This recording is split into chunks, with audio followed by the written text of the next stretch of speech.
In the depth of despair, I found strength.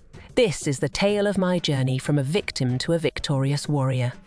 A story of resilience, self-discovery, and ultimate triumph. My name is Tai. This is me 20 years ago. Beautiful, innocent, very talented young school leaver, full of aspiration, awaiting admission into the higher institution.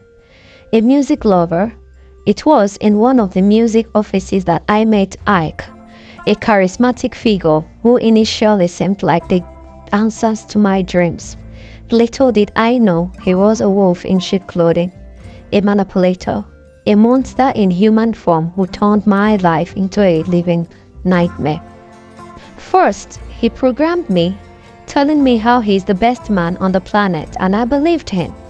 Then at a point, he progressively cut me up from the outside world, families, friends, so to speak, raising that he just doesn't want external influence in his home. Then comes the torment, from physical abuses to financial control. I was subjected to unimaginable torture that left me with broken bones, broken skull. Most hit was in front of our children. I cried hysterically, wishing I was never born until I was in tears anymore.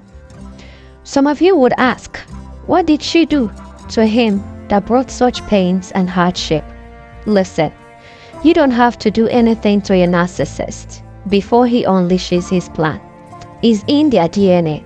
Besides, I was young.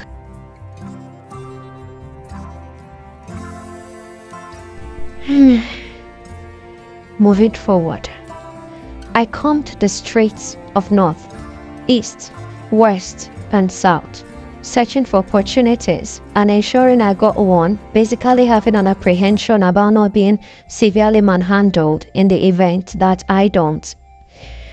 I went through this torture alone over years, with help basically coming from nowhere.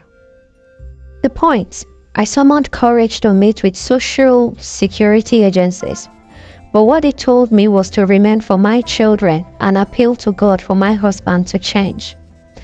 Many times I will escape to my parents' house for safety.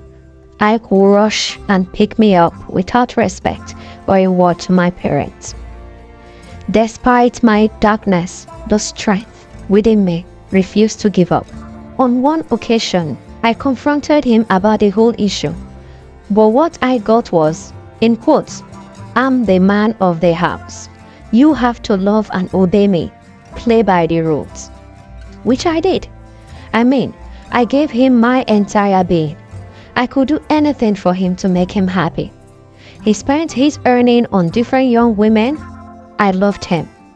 He had babies with a few ladies. I loved him. I caught him cheating in the act many times. I loved him. I was left without the necessary basic needs as a woman. I still loved him. He controlled my finances. I obeyed him. What more? All this I endured for the sake of my children. He turned the children against me by telling them marvelous things about me. And the children did believe him at first. Not until they grew up, they knew the truth. Then came spiritual warfare. He abused and threatened my church ministers, but I held onto my faith strongly. The battles were endless. It got so awful that I completely lost my self-esteem. I would walk the middle of the road, not hear the sound of incoming vehicles.